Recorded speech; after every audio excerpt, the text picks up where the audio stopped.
So no matter where you stand on social distancing or masks or vaccines or any of the other elements of the seemingly never-ending COVID-19 debate, one thing I think we can all agree on: culture and individual lives have been impacted in a big way. Now, I know there's a lot of negative statistics out there, from suicide to opioid addiction, and a lot of just horrific stories and depressing stats and all of that.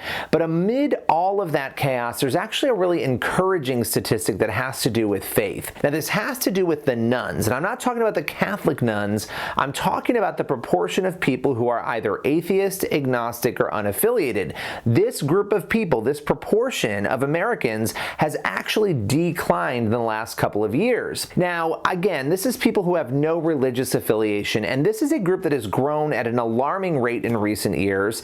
And now we have the Public Religion Research Institute putting out a survey that shows a decline in the nuns from 25.5% in 2018 to 23.3% in 2020. Now, this seems to show that atheism and secularism might not be winning in as much of a big way as many think. A lot of people might wonder why. Why are these changes happening?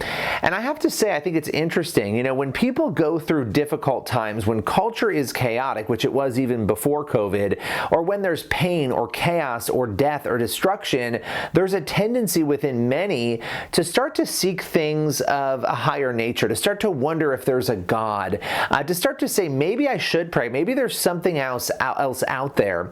And I think a lot of people are finding themselves on that journey right now. But listen, it doesn't really matter what I think. You can reject that theory that I just presented there. The reality is there is a decline, it's slight, and there's at least a stagnation at the very least of the people who say that they don't believe or they aren't sure what they believe.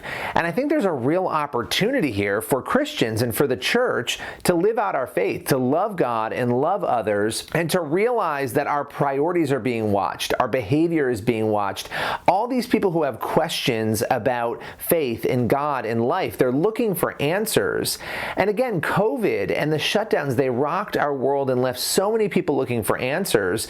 But I think the best thing that we can do is to lead with our faith first, to meet those people where they are, to be prepared to give answers to them. I mean, this is a real opportunity. We're lamenting what is going on in our culture, and there's a lot to lament, don't get me wrong, but we're seeing this statistic that shows a stagnation again in those who are saying they're not sure what they believe. Well, we know that we have the truth, and when we present that truth to people in a compelling and loving way, through our actions, through loving God and loving others, we can make a major impact. So we need to realize that this is happening, and again, I think it's a positive statistic, and then we need to realize, how are we contributing to the solution to that? Are we putting politics first? Are we putting something else before our faith? When we get our priorities in order, that's how we can help others find truth and find the answers that will lead them to lasting peace.